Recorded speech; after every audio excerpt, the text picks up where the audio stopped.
the next segment that we're going to cover is the infamous Black Book for our cult conversation, this topic for today. And we're going to have this as our cult conversation segment for the next several weeks until we kind of finish the book. We might take some breaks on some other topics, but that our content is covering this this Black Book. So we put the link up. I'll put the link under the video later so everybody can have access to it. But if you attended the Sunday session, you should have the link as well because it's under that description as well. But what we're going to do is just kind of go through some section by section and just point out some of the more glaring contradictions that exist in this book, just so you guys can, see this. Because we decided to do it on the show because when I did it on back, and this really struck a nerve, and it's because there's teachings like this from Mubarak Jelani that are ingrained in the people in the Jamaat, in the cult, and they don't even realize or recognize, because they probably haven't read it lately, how bull crap or how bogus the teachings or the things that are said in these documents, that when you go back and look at it now with a clear mind, you're like, what the heck was I listening to? And it's striking a nerve because it's basically pointing out that a lot of people, these founding fathers and mothers of TMOA, did not have a basic understanding of Islam. And they were off from Jump Street. So we're going to kind of jump right in. And again, we urge people to read it themselves, to point out other contradictions that they notice that we aren't, because we're just going to kind of gloss over and point out. Okay. Mm-hmm. So the first thing is just a little background about this book. Again, it was written by Mubarak Jelani, and it's like an exclusive book. Only like certain people had this book. And the people that did have the book, if you ask people if you could borrow it, read it, or whatever, they would say, "Oh no, you need permission. You needed special permission to actually read this book," which is kind of silly because, like, when you think of anything that's supposed to be guidance, something that's supposed to guide people or you can learn from, or anything Islamic, you don't need permission to access it. Now, granted, there are some there are some books that are not meant for like the layman, right? Like for instance, if you don't know, algebra, you're not going to read a book on advanced calculus or anything like that, right? You have to start with the smaller books first. However, you can read the books. You might not understand it. You might not, it might confuse you. So there are books like that. But in this context, in the cult of TMOA, they would say, if you read this book without permission, then you're going to get possessed, right?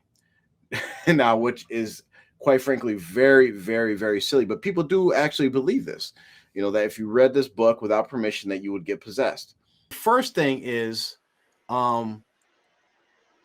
before we even get into the book, we have to talk about some of the mythology around the book.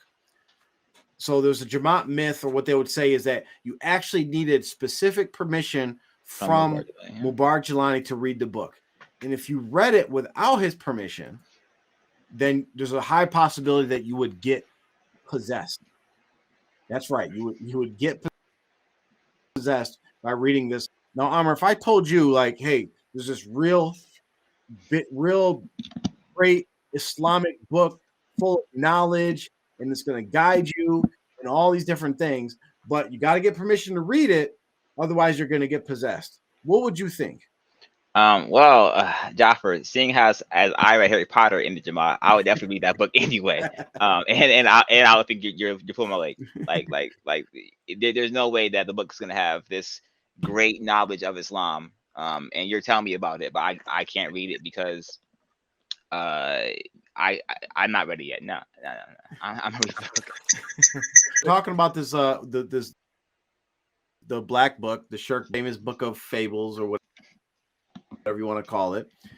One of the first things that I'm bringing up is how in TMOA they would say that if you read this book without permission, that you would get possessed.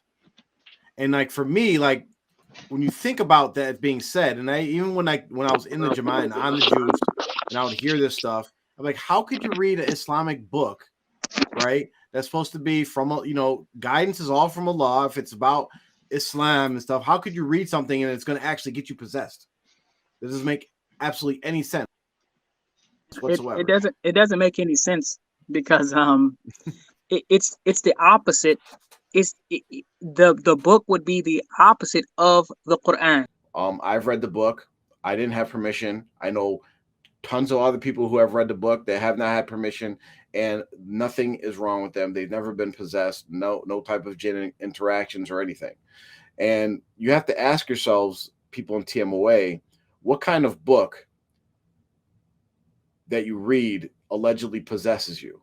That should be a red flag right there for you. That if you're reading a book and it's in someone saying, oh, if you read this without permission, it's going to possess you. That's a problem. That's a real big problem. Okay, so The opposite. What do we do when someone is possessed? Right? You read We recite Quran for them. We tell them to recite Quran. What do we do? What do we have people read to prevent from being attacked and possessed by jinns? Recite the Quran. Recite Surah Al-Baqarah. You know, so whether you believe, you know, in Jilani or not, or, you know, the book is in itself does the opposite of what the Quran does. So that should be enough right there. A little background about the book is that they only printed limited copies, which again is another red flag, because if this is supposed to be the guidance of mankind, which Mubarak Jilani is supposed to be his mission to guide all of mankind, they only printed 1,000 copies and then told people they can't read it or give it out to anybody. And there was only 200 copies of the original book. Okay, there's a first edition and a second edition. The book I have is a second edition, and this is the only book I've actually ever seen is the second edition. I have never seen the first edition. And, you know, of course, the question might pop up in your head is like, well, why is there a first edition and a second edition? Like, what's the difference? Well, we'll get into that very quickly. And then as far as the second edition goes, there was only 1,000 copies printed. Okay, only 1,000 copies printed. So that might not seem like anything right off the bat. Like, okay, whatever. They printed 200, then they printed 1,000. Now, this is like the first book that Mubarak Jilani wrote, and it's supposed to contain all this guidance, all these quote unquote secrets. So, if it's supposed to be guiding, right? Mubarak Jilani's mission allegedly was to guide the world to Islam, right? Muslims and non-Muslims. He's supposed to guide everybody. Why would you only print 1,000 copies? And again, for the first edition, why would you only print 200 copies? So that should be another red flag for you. It's like, okay, that doesn't add up. If this person is supposed to be coming to guide of all mankind, why was there only 1,000 copies printed? Right? It's not like it's back during the time of Rasul Sallallahu Alaihi Wasallam when they're writing on bones, leaves, tan hides and stuff to preserve the Quran. Right? No, we have printing presses, right? This is 1981, and it was printed at, it says right here, Habib Press, 16 Edward Road in Lahore in 1981. So that's just a contradiction right there. That obviously he wasn't guiding all of mankind if he printed this book of guidance and it was only 1,000 copies. And again, it's a TMOA secret. Like, you have to have a special permission and access to actually get this book. So again, this book was printed in 1981. So now it's April 1991. So last month, it would have been 22 or 42 years, right? 4 decades old this book is. Okay. So the reasons why I believe, in my opinion, when you go right to page 3, and we're not going to show the book, you guys can look it up yourselves because it's just not going to. It's going to take up. But right on the front page, on page 3, right, it says this is the Futuhat Muhammadiyah by Al-Sheikh Saeed Mubarak Ali Jilani Qadri Al-Hashimi, the 6th Sultan of Al-Fuqra. So right there, like, we've heard these arguments from TMOA people that they say, Mubarak Jelani never claimed to be the sixth sultan. He put it right there in the title of his book. Yep. And can I just say, like, generally when important Muslim folks are important, they don't have these super long like names. Like these super long names is generally a European thing. It's like that doesn't have like Muslim names like Muhammad al-Fatih. That like you just know who it is. Like you don't have to have Ibn Umar. You know who like you don't need to have a million things in between for a name. It's like you're not that important. What do we say? Prophet Muhammad or Ibn Abdullah. Yeah. You know, that's about it. Abu Bakr. Mm-hmm. You don't Umar. Uthman. Like it's not Uthman of the Banu, man. Like yeah, exactly. You don't go into the entire anyway. And then you have the other argument that they bring up, and they say this all the time, that we have nothing to do with El Fuqra. It says right there. Said he's the sixth sultan of El Fuqra. Like this is why they said we gotta don't put it out there because it's exposing some of our lies. And that's right on like the front pages. They also claim to be part of the order, which first, like we had the video we did of Jamal saying that Mubarak Jelani is the head of the Qadri order. For those who don't know, which is something totally separate than the Sarari Qadri order. But back then they were claiming Sarari Qadri. So another contradiction. What else do we got here? And you guys could chime in at any point with anything else. Alhamdulillah. So I would just can you hear me? Yep, I got you. Yep. Okay, I had to get an upgraded situation. Alhamdulillah. So now, one thing that we definitely need to do going forward is to get the questions or the rebuttals, because we have some people that give some rebuttals, and they really come at Jafar because of course you were the one who started dealing with the book, and they really they have some questions about your veracity in how you are portraying certain things in the book. So what I'm going to try to do is I'm going to try to get some of these people that have these claims against how Jafar is portraying and how we would be talking about the book and what's in it and what it says and the analysis says to do with TMOA. We'll try to get the exact statements, questions, or rebuttals from the people. Hopefully we can get them to come on, because that would be the strongest thing. They would come on and defend it straight away. And so I will try to present them as verbatim as I can. And then Jafar, as a resident expert, you can defend yourself, because you did the first video by yourself. Mm-hmm. And so a lot of what I got was some rebuttals, and I don't want to call them attacks, but they were some attacks that were against you and how you portrayed certain things. So the one thing that was mentioned was that I was told that in the book there is somewhere where Jafar should have known, and if this is what I was told, if you had read the book, you would have seen that the author of the book, which I guess is allegedly Jelani, but the author of the book said that the seven sultans, or the seven sparks of light, as he called it, which the seven sultans is the same thing, that belief system, he says the author says that it has nothing to do with Rasulullah sallallahu alaihi wasallam. So my question is, and this is what he says, in defense of the book, basically he said that the author is saying that this belief in the seven sultans, the seven sparks of light, whatever you want to call it, the author is saying it has nothing to do with Rasulullah sallallahu alaihi wasallam. So my question is, did you see that anywhere in the book? I will admit I have not read the book cover to cover. I'm reading it, trying to read it now as we go through. I have skimmed through it, but I haven't gone over it in detail. But have you seen this in the book anywhere so far in your readings where the author says anything related to what I said? I'll say right off the top is that individual should actually go back and read the book themselves. And because the author of the book goes into quite detail of how, if you want to say their claim is that it has nothing to do with Rasul Sallallahu Alaihi Wasallam, but the author explains in quite detail how these seven sparks are sparks from Rasulullah in quite detail in 2 different spots of the book. So this is the problem, and I'm pretty sure that it's coming from someone who's like an elder who read it back in 1980 or whatever, and they have a vague recollection of what's in it.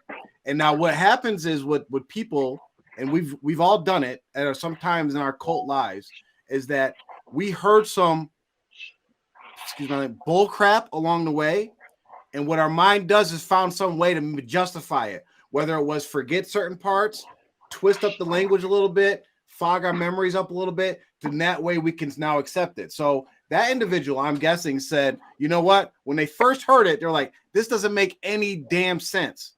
So what their mind did was say, this has nothing to do with Rasulullah. And then if you believe that, if this has nothing to do with Rasulullah, why in the heck would you even listen to any of this anyway? Yeah, that's where I was gonna get to, but I was trying to let them lead themselves deeper into the hole.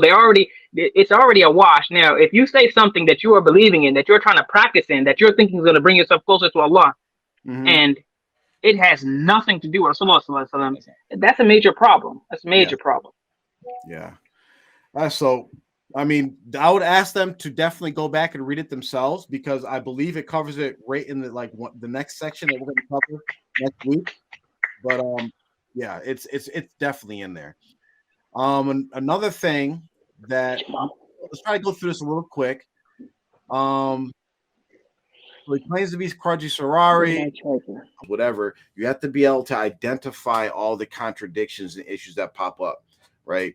So we're not even actually into the book yet. We're just talking about the opening pages, the cover, the inside pages, the publishing, right? So again, it's the title of the book is Futuhat Muhammadiyah, and who's it written by? It's written by Al-Sheikh Sayyid Mubarak Ali Jalani, Qadri Al-Hashmi Wal-Hassani, 6th Sultan of Fuqra. So I remember there was a little time period, and probably even still today, where people deny that Mubarak Jalani claimed to be the 6th Sultan. They actually, he never said it. He never said it. Right here, he published a book in 1981, and this is when he first came around the Dar al-Islam and started taking over. In 1981, he published a book and put his title as the 6th Sultan of Fakr or Fuqra, whatever you want to call it, right? Fakr is just another derivative of the word Fuqra. Here's another contradiction. They say we were never Jamaat al-Fuqra, but right here, your sheikh is saying he's the 6th Sultan, right, of al-Fuqra. So right there, 2 contradictions. So anybody that claims that, Mubarak Jalani never claimed to be the 6th Sultan, well, he wrote a book and put it on the cover, right? For anybody that says, never al-Fuqra, it's right here on the cover. Okay. It was compiled and edited by Fakir Muhammad Ahmar Naveed Sorari Qadri. And this pops up multiple times. And you'll see this in a lot of younger generations now, with for instance, there's one individual, he calls himself, I won't say his name, Fulan. Everybody's adding Qadri at the end of their name, as if that's like their last name or that's their title, because they're claiming to be Qadri Sufis, but they're not Qadri Sufis. But you see, if you go back to 1981, they didn't claim to be Qadri Sufis. They're claiming to be Sarari Qadri Sufis. And for those of you who don't know, there's a difference between regular Qadris, right? Sufis that actually take their teachings from Sheikh Abdul Qadir Jilani, right? Qadri Sufis. Then there's Sarari Qadri Sufis, who do not actually come from the silsila or the chain from the Qadri Sufis. They're outbranched, and they actually come from who? Ahu, right? And when we actually look into this further, the Sarari Qadri, they have their own 7th Sultan. They're the ones that actually wrote the books that Mubarak Jalani uses. They're the actual group that Mubarak Jalani, before he came to America, he was sitting with them and learning from them, and then stole their idea of the whole 7th Sultan concept, came to America, and then started pawning it off on the African-American Muslims here. Hence, you have the 6th Sultan. He's claiming to be the sixth sultan. He stole this idea from them. Again, it's another deviant group, but you see back then they were claiming to be Sarari Qadri Sufis. That were the Sarari Qadri group. But you see now, 40 years later, they don't claim that anymore. And this is one thing you have to recognize, is that if something is true, the truth doesn't really change, right? I'm Muslim. I have been saying I've been Muslim since I knew what a Muslim was, since I could speak, right? Decades and decades. I am Jafar, I'm James Griffin, I'm a Muslim. And we're all Muslim. 10 years don't go by and we say, you know, we're not going to call ourselves Muslims anymore. Let's call ourselves Christians today. Because that makes more sense, right? Or people aren't going to call us out on that.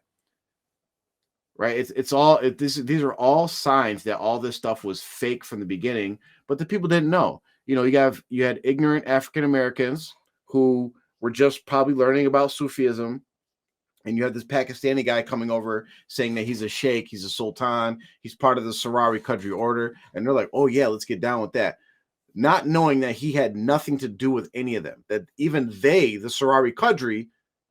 And we've messaged them and talked to them. Even the Sarari Qadri, even the leaders from the Sarari Qadri say that Mubarak Jilani was a fraud.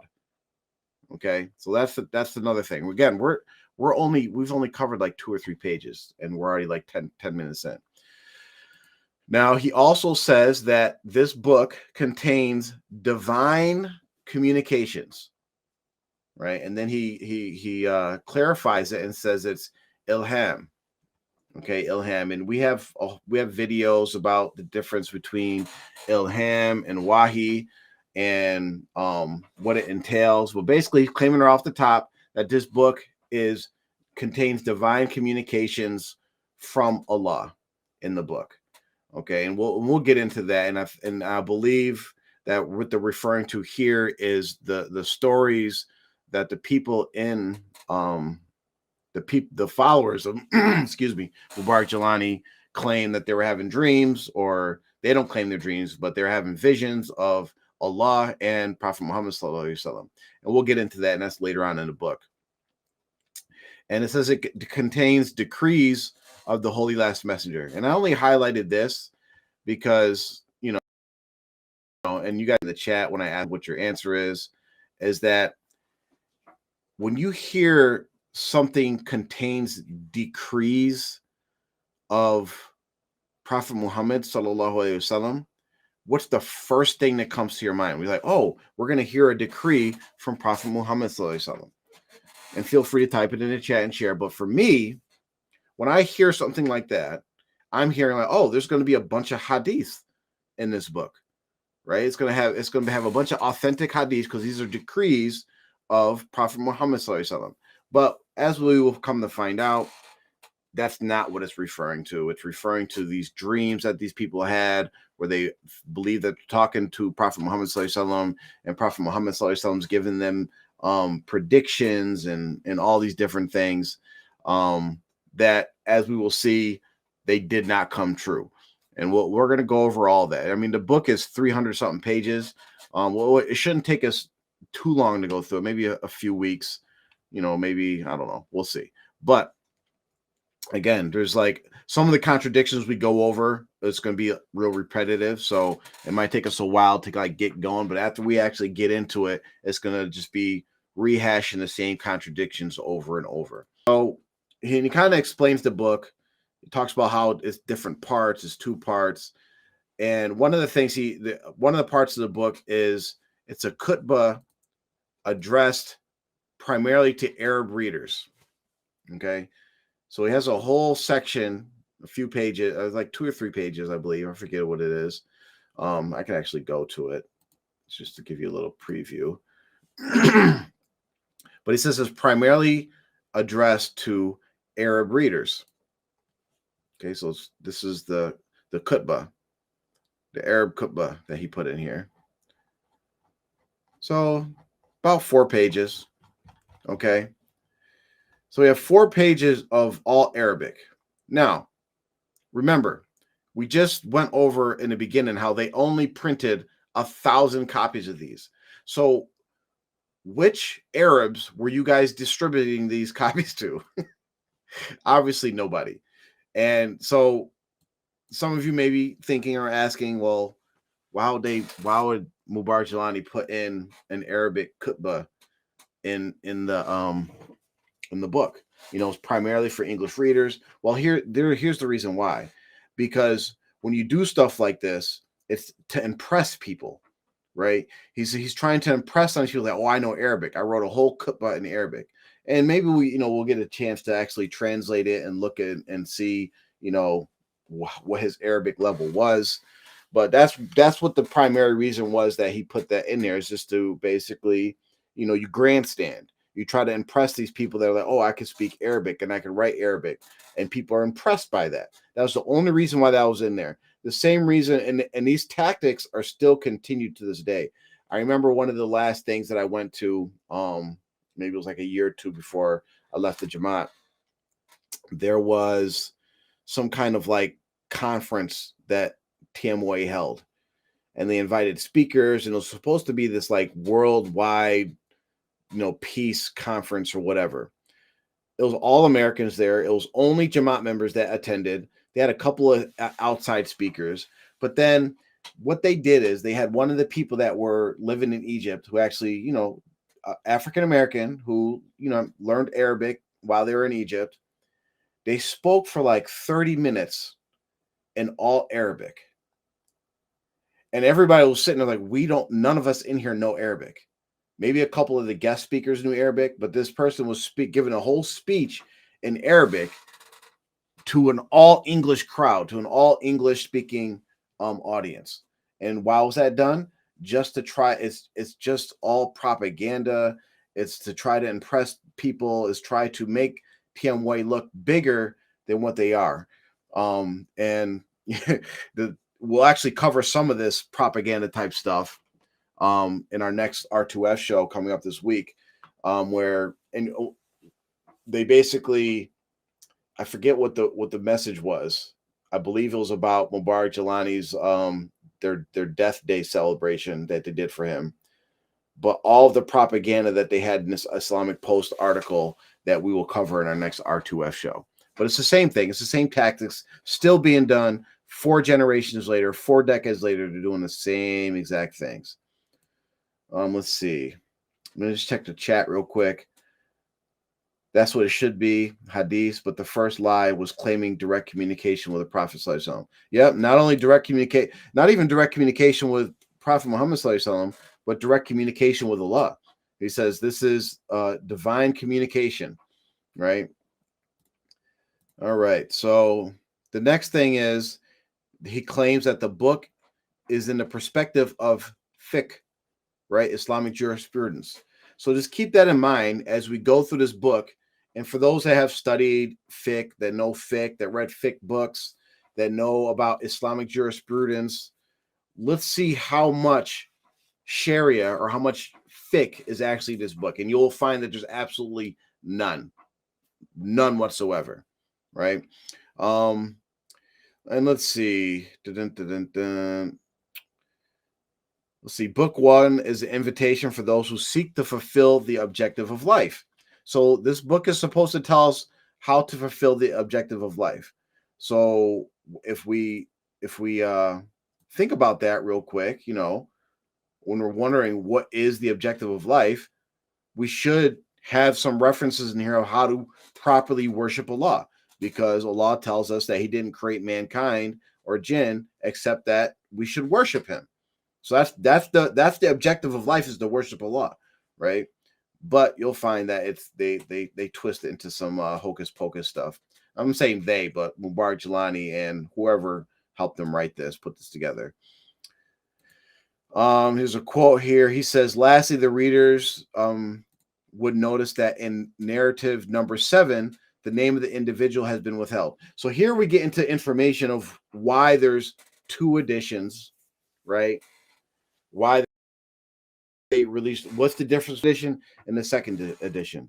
And the difference is that a large portion of this book is simply alleged firsthand accounts of people who had these visions while they were dreaming or believed that they were awake or whatever, right? There are accounts of these miraculous visions they had.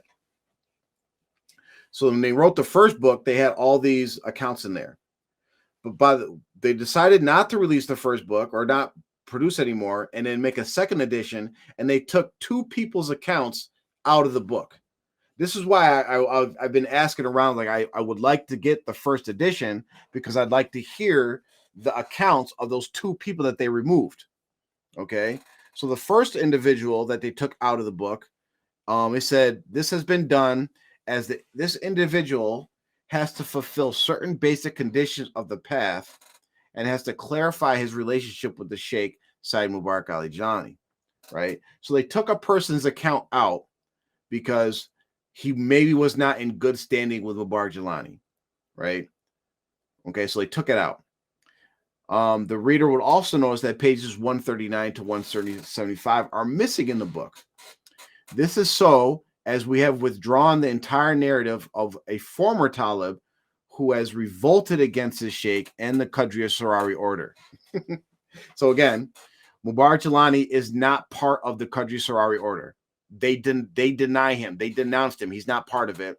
Two, they took out a whole account because this guy, whoever this is, has now revolted against the sheikh of Mubarak Jilani. So, take his account out. Okay. And this is the claims they make against this individual.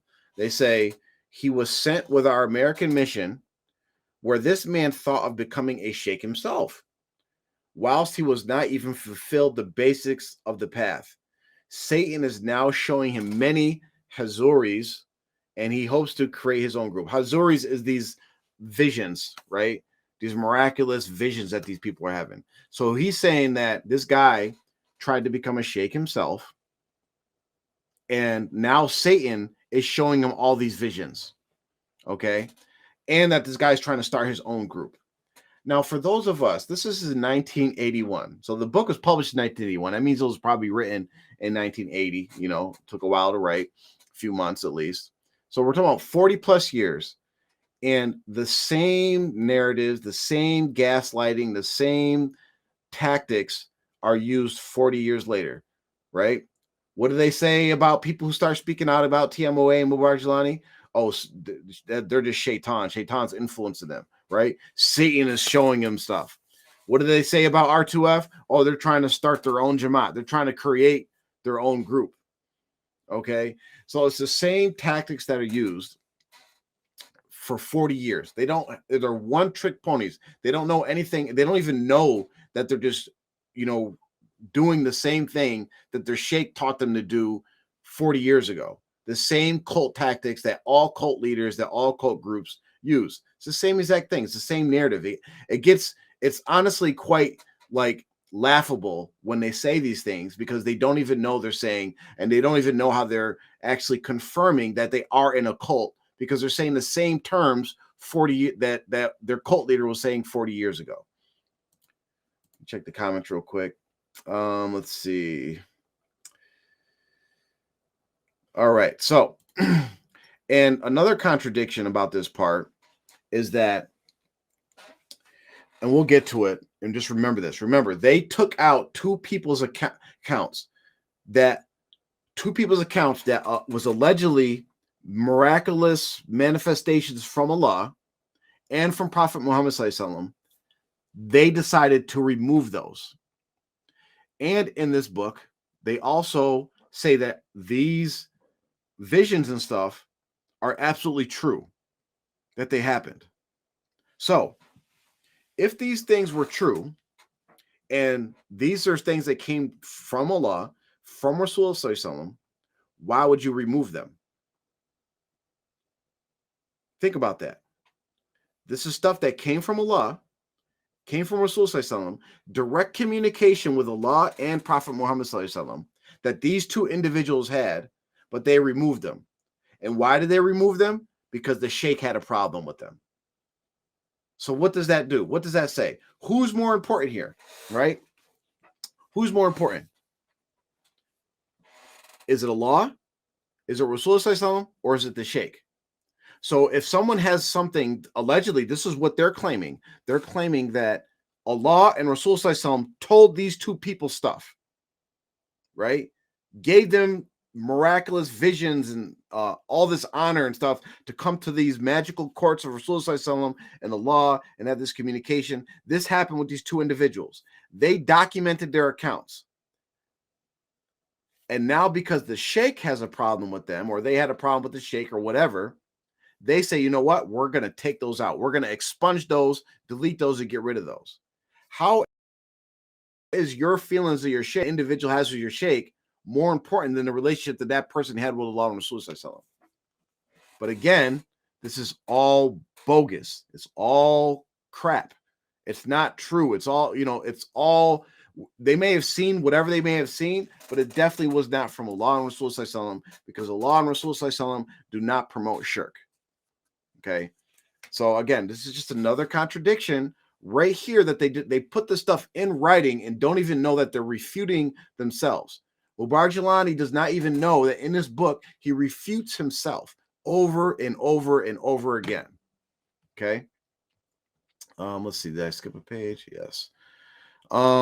He goes in to talk about book 3.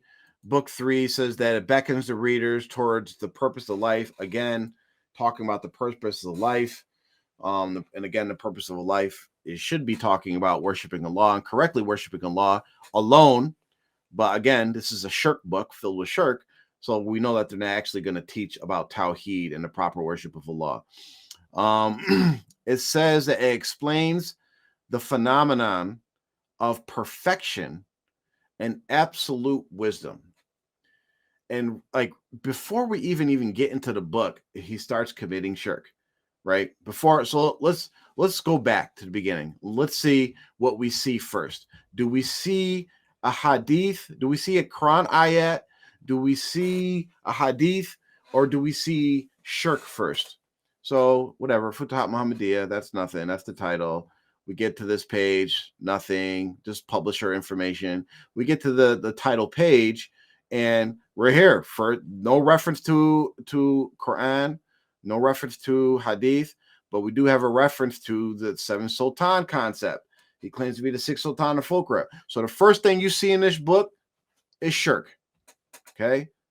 Then we see, again, another reference to shirk, because the Surari Qadri are the ones that actually follow and promote the idea of the 7 Sultans, and another reference to shirk.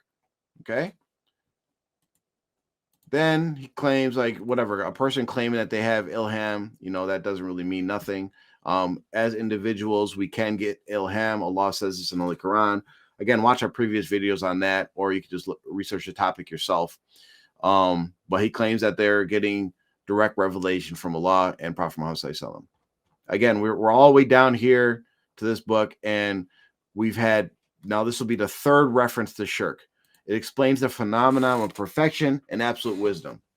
So when we're talking about the phenomenon of perfection, there's only one thing that is perfect, and that is Allah.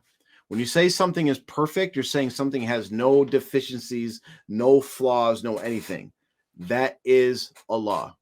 And then they follow that up by saying, and absolute wisdom. How is anything on this, if you're talking about absolute wisdom, like in this world, the only thing you could probably refer to is the Quran. But we know that Allah is the only one that has absolute wisdom is Allah. Okay. We have in the Holy Quran where Allah says he is Allah, the creator, the inventor of all things, the bestower of forms. To him belong the best names, or the most perfect names. All that is in the heavens and earth glorify him, and he is the Almighty, the all-wise, or in other words, the absolute wise. Okay? And when we glorify Allah and we give tasbih to Allah, we're basically saying Allah is free from any type of shortcomings. He's free from imperfection. We're saying that when we say subhanallah, we're saying Allah is perfect. Okay? But again, when you try to get flowery and they try to sound nice, but again, they start committing shirk, right? This is what happens when you don't have a strong foundation in Tawheed. And then he mentions leaving their physical bodies and ascending to their destination.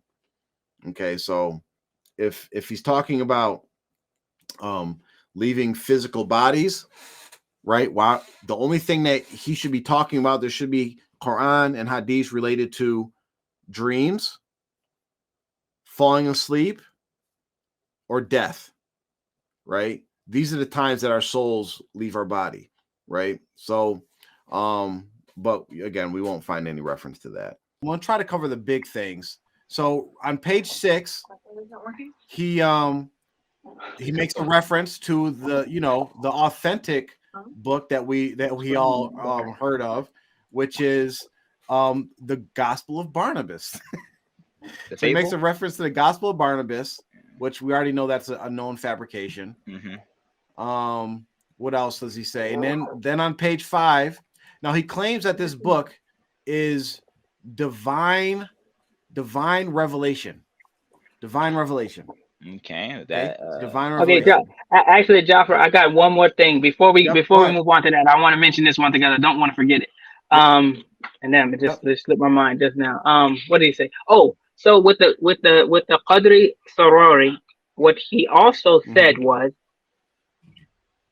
that you had made a claim that the Qadri sorority that they're actually a different group. Jelani is not part of their group, and as far as the seven sultans concept or whatever, how do you know? How do you, Jaffer, know that the other group didn't steal from Jelani? How do you know that the other group is full of crap?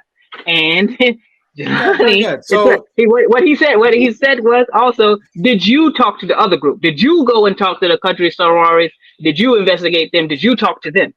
I love this. This is exactly what we need to do every time for this segment. So first we'll just go down the comment, the stuff that we all should know if we were paying attention. So someone will say like, there's this other group out there that's claiming that they're the country sorority group, they're the official group, right? How do I know that they could be lying, right? Mubarak Jilani could be the actual real successor. So anybody knows anything about Sufism, you know that everything works for a silsila. Even in Sufism, they have their isnad, right? From sheikh to sheikh to sheikh to sheikh. So you would ask, okay, who has the actual isnad? Because the founder of the Qadri sorority is the students of Sultan Bahu. Okay, so let's just go back to history. One, Sultan Bahu did not found the Qadri sorority because Sultan Bahu said out his own mouth, I do not have any worthy students to continue on my teachings. Really? So his students said, yeah, well, we got this anyway, right? So they started their own thing. So anyway, but there's actually a silsila. You say, okay, well, who does that trace to? Does that trace to Mubarak, Jelani, Hassan, Husseini, whatever? No, because out of Mubarak Jelani's own mouth, he was taught by who? Imam Ali. Grandmother, and we know the other one, Imam Ali in the spiritual world, right? However, if you go to the other Qadr sorority group, they actually have a silsila going back to the original teachers that trace all the way down to their sheikhs and khalifas to this day. They have it documented. Allah knows best if it's actually true or not. But here's the second point. When I go and I say, okay, where's all this information coming from, right? When I look at Mubarak Jelani on his discourse, reading from a book, explaining about the seven sultans, and I see that he's reading from the book published and written by the other group, that tells me a lot, right? I don't even have my own. I'm the chief sultan sheikh, but I got to go buy their book to go teach people about this belief. That's another red flag. So right there, I would have enough by myself to say, like, yeah, I think those guys got a stronger case for it. But Allah knows best. So the other part that he asked is like, did I actually speak to the group? Yes. Contacted their leaders. They know who Mubarak Jelani is. They said, again, they could be lying, but they said very clearly out their mouth that Mubarak Jelani used to sit with them and learn from them in Pakistan. Then he disappeared. Then they heard that he turned up in America claiming to be the sixth sultan, which is the concept that he learned from us. and no, he is not the sixth sultan, and no, he is not among us. Very clearly, they stated this, and we can keep. I mean, we can keep going on this one for. And the other Qadri Sarawi group has about 1 million followers. How many followers does Mubarak Jelani have? About 1,000, maybe. Yeah. And let's keep going. And what do people in TMOA claim to be now? Qadri. You see on their last names, Ahmed Qadri, Jamal Wahid Qadri, so-and-so Qadri, which is a whole different group. They did not say Mubarak Jelani was the head of the Qadri or the Sarawi Qadri order. They said he was the head of the Qadri order, which if you know anything about the Qadri and the Sarawi Qadri, you know that they're two different groups. So with that, I think that should have answered his questions. And he, you know what, if you want to, that brother, oh, wait, what happened? Oh, that brother can actually go to the Sarawi Qadri website. They have WhatsApp. You can contact them yourselves. You can ask them the same questions I asked them, and they will answer you. You can do your own research on it and find the same exact things that I found. Another point is that I thought while you were talking. So the sultans, these 7 sultans, is who was the first sultan? Fatima. The daughter of Islam. Yep. So Ali radiallahu anhu is not one of the sultans, I guess. Nope. Because I was gonna say that if Mubarak Jelani allegedly was taught by Imam Ali radiallahu anhu, he would have to be like the first sultan, because he got taught by the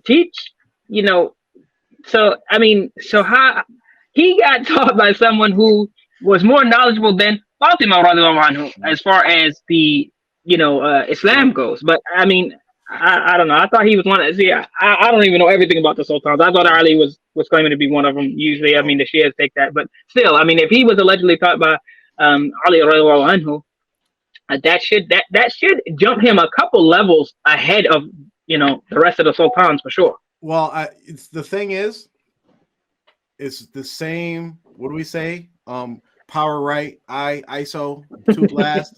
Same place. I form close, I form tight, I form strong. They all claim, because if you go and you look at Sultan Bahu's teachings, and the reason why when you research it, you realize that the Qadri Sarawi is not the same as the Qadri, because Sultan Bahu tried to say that he was part of the Qadri. They denounced him and said, no, you are not from us. So he started his own Qadri Sarawi. He said, we're the real Qadri Sufis. And how we know that? Because I learned directly from who? Imam Ali and Sheikh Abdul Qadir Jilani. Directly in the spiritual world. It's the same old, I mean, come on. The same spiel. Yeah.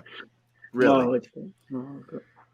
So some other things that popped up in here is he was calling for jihad in Pakistan, which just confirms what some of the people on our show had said, that when he came here, he wanted to, he was the sheikh of jihad.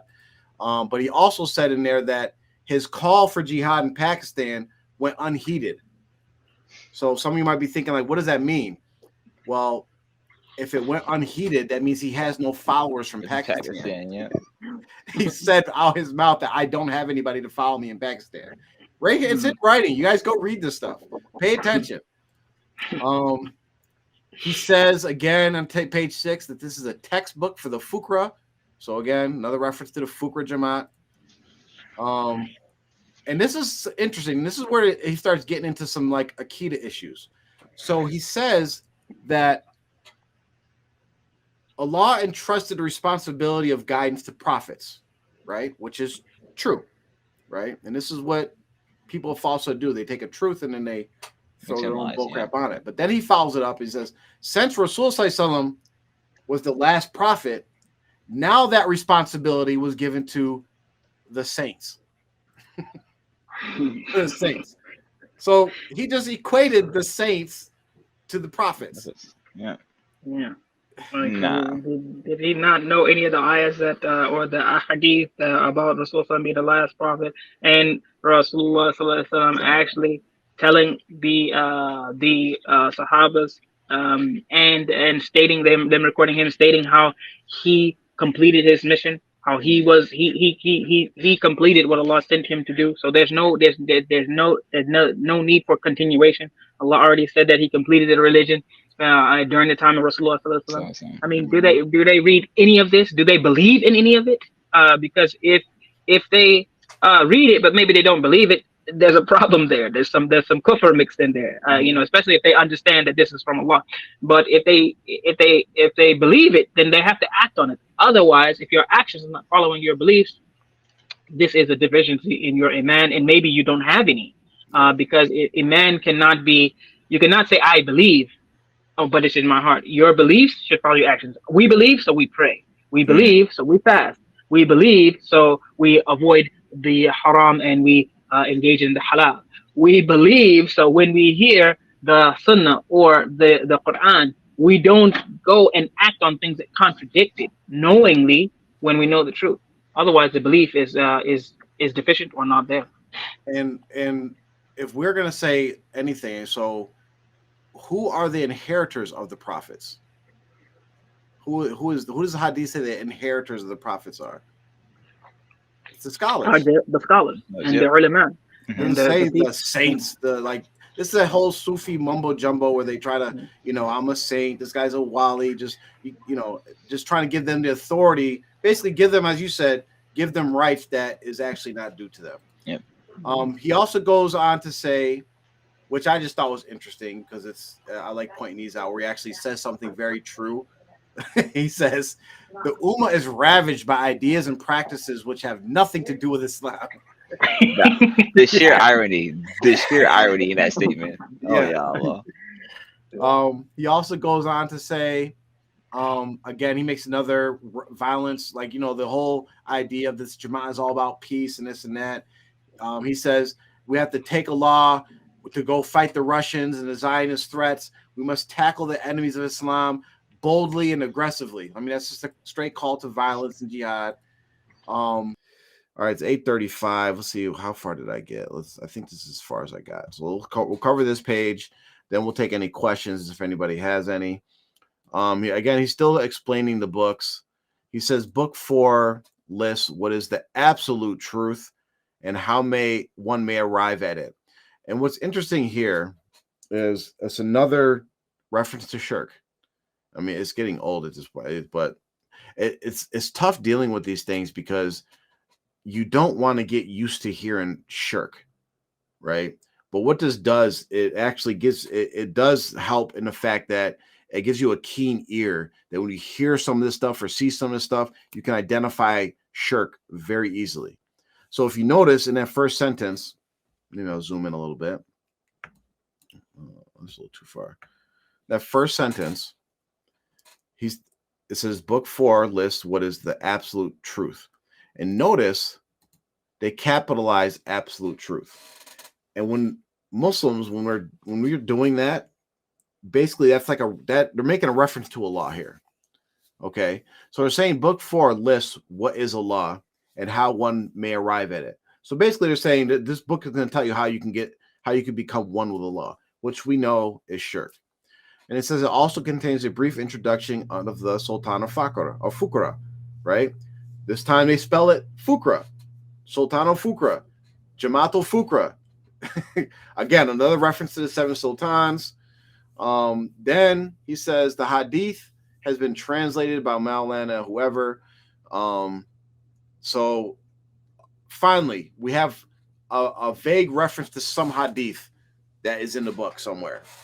Okay, we have some reference. We have not had an ayah of Holy Quran yet. We have not had a hadith, but we have the word hadith finally, where there's making reference that somewhere in this book is a hadith. But then what does he follow that up with? The Gospel of Barnabas, which in Muslim scholarship, Islam, non-Muslim scholarship, everybody knows that this book is a complete fabrication.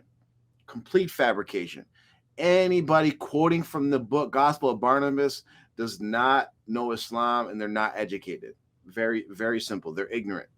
Okay. Let's see. He starts talking about his victory letter. We'll get into that. But right here, for all those who claim that, Mubarak Shalani is this big sheikh and he has all these followers all over the world. He says here about his victory letter, which was a plea to people in Pakistan to join him in jihad against the Russians, right? With all these, alleged predictions from Prophet Muhammad sallallahu alaihi wasallam. And we're going to cover that. But he says, unfortunately, whilst our call went unheeded, his call went unheeded. So for those that have a keen ear, basically he's saying, yeah, we don't have any followers in Pakistan. It's very clear. He don't have any followers in Pakistan. TM the African Americans that decided to follow him from America are the ones that are his followers. There's no group. There's no worldwide followers. He's not a big sheikh. He's unknown. And the ones that do know him know that he's a fraud and a deviant. Let's see. So he says, as been mentioned earlier, part 2 contains narratives of a few American Muslims who are talibs of the sheikh. And he says that the part 2 is the crux of this book, the Futuhat. It's the main body. It's like the main message that they're trying to deliver from this book. And what is part 2? Because it's edited badly, we don't know if he's referring to book 2, which contains all the stories of his talibs, or if he's referring to actual part 2 of the book. So we'll see. Let's see what else. So this one you guys would like. He says that he makes a reference to some poem allegedly written by Sheikh Abdul Qadir Jilani, which allegedly Sheikh Abdul Qadir Jilani, guess where he got the poem from? From the throne of Allah. Oh, yeah, Allah. Oh my the God. Throne of Allah. It was written on the throne of Allah. If anybody was going to get something from like the throne of Allah, wouldn't you think it would be Rasul sallallahu alaihi wasallam? Like to have that honor to like this was on like, but no. And then he says again, whoever recites it with halal food in their stomach shall be blessed. The day will pass happily, and all the problems and pressures of daily life will have no effect on him.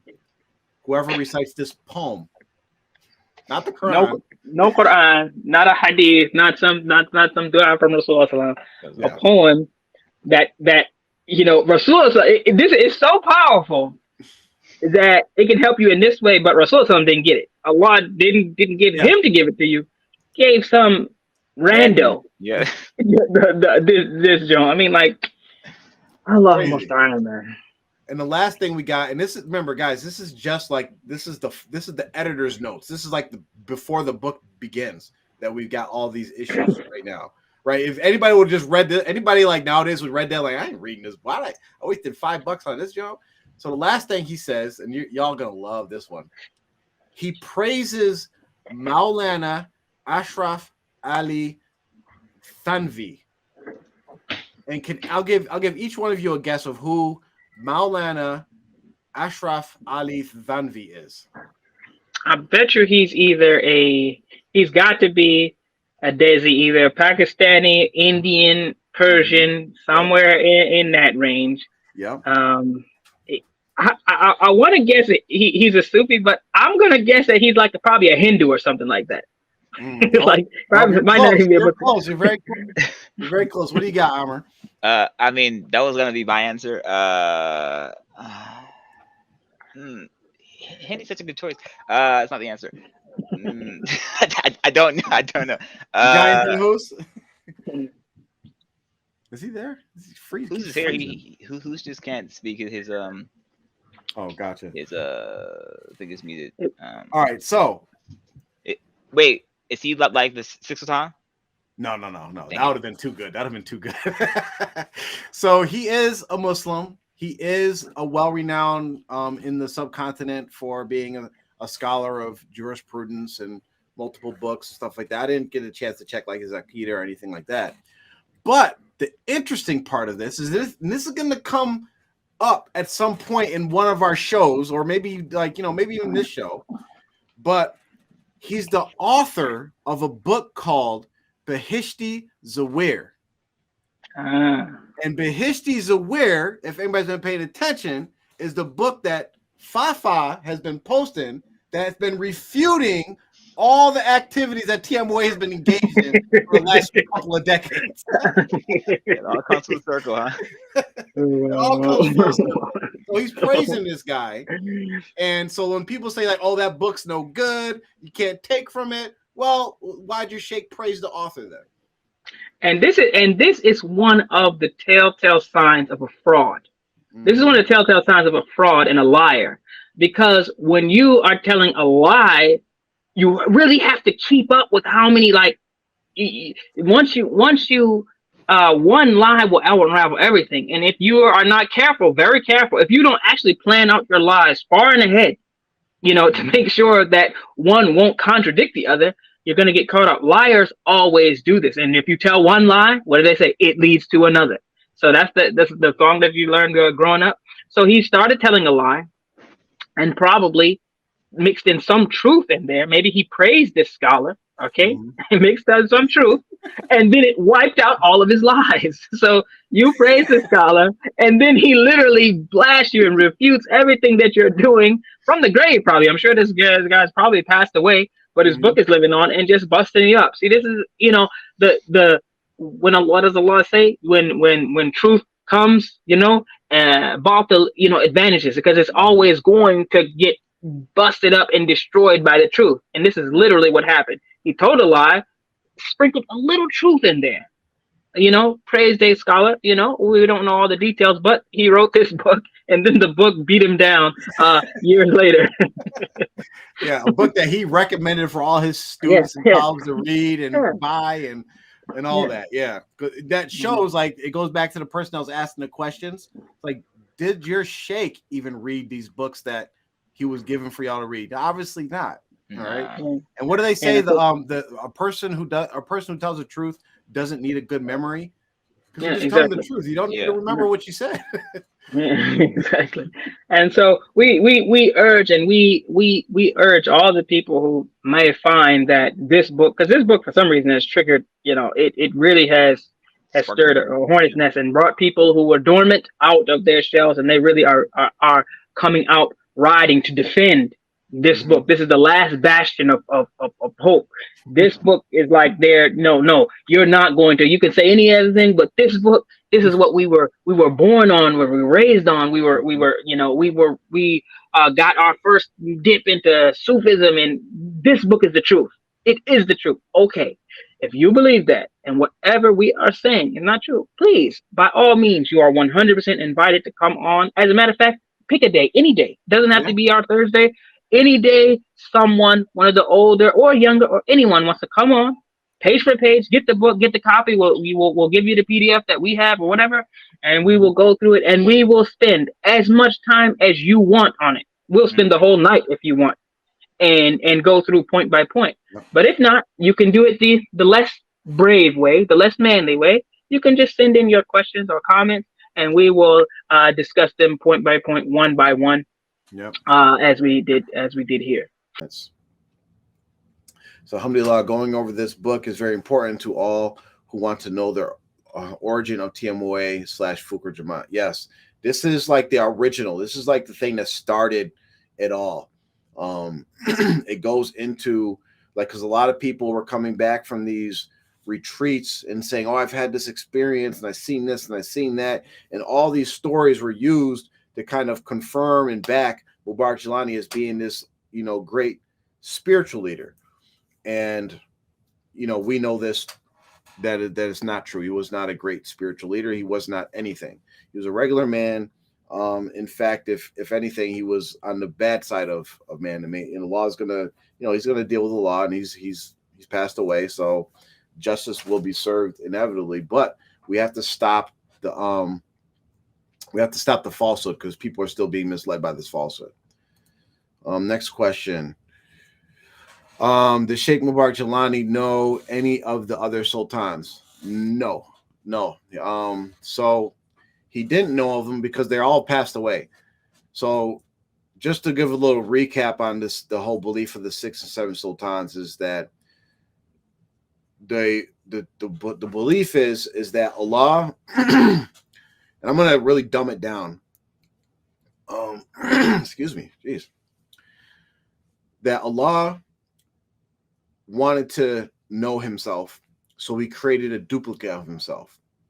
He created a copy, right?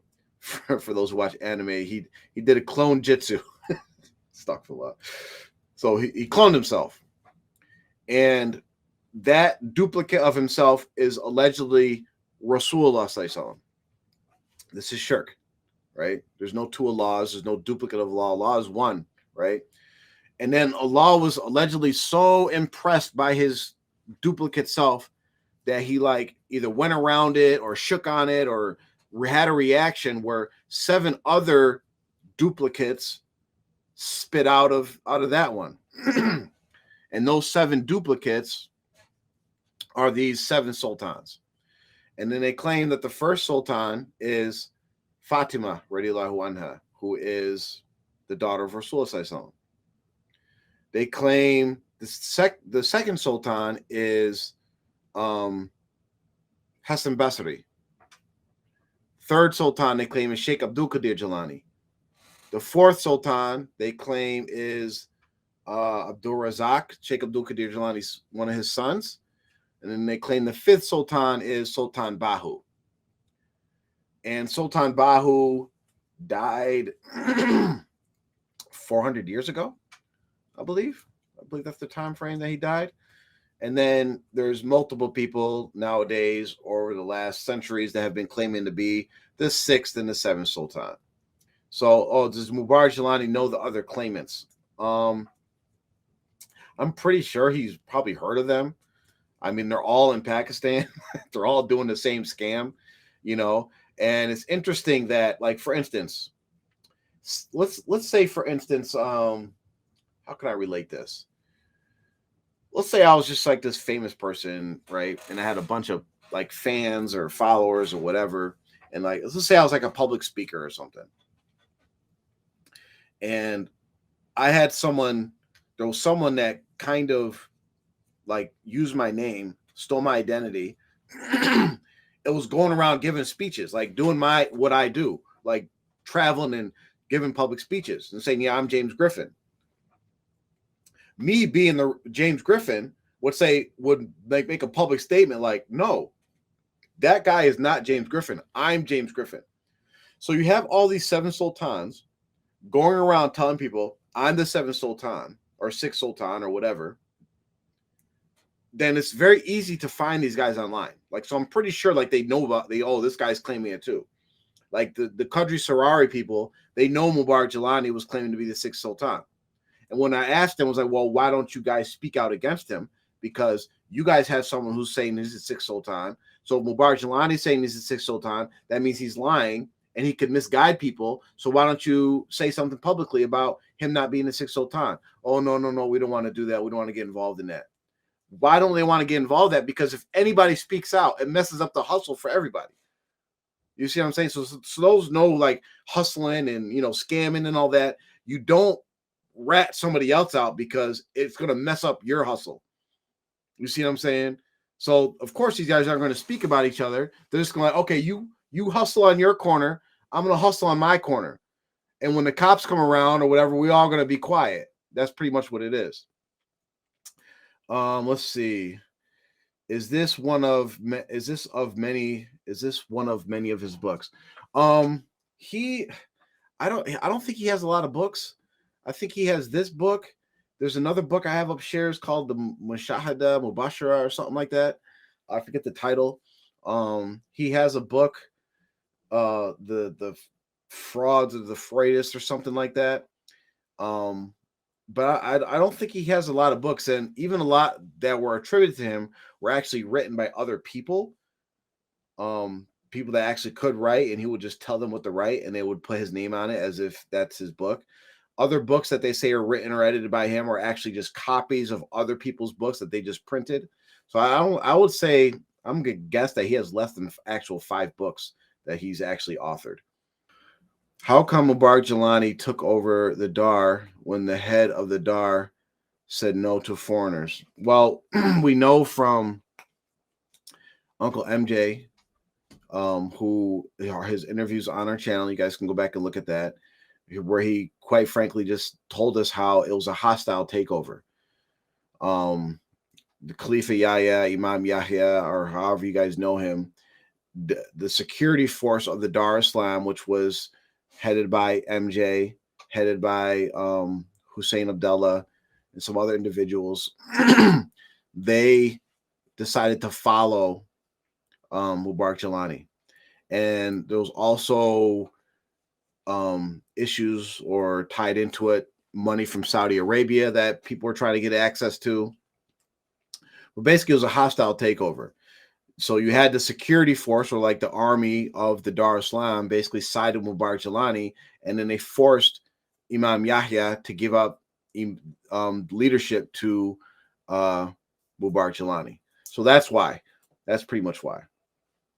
The Baba Mushahada, yes, that's the name of the book. Baba Mushahada is the other book that I got. Well, if we have time, we'll go through that too.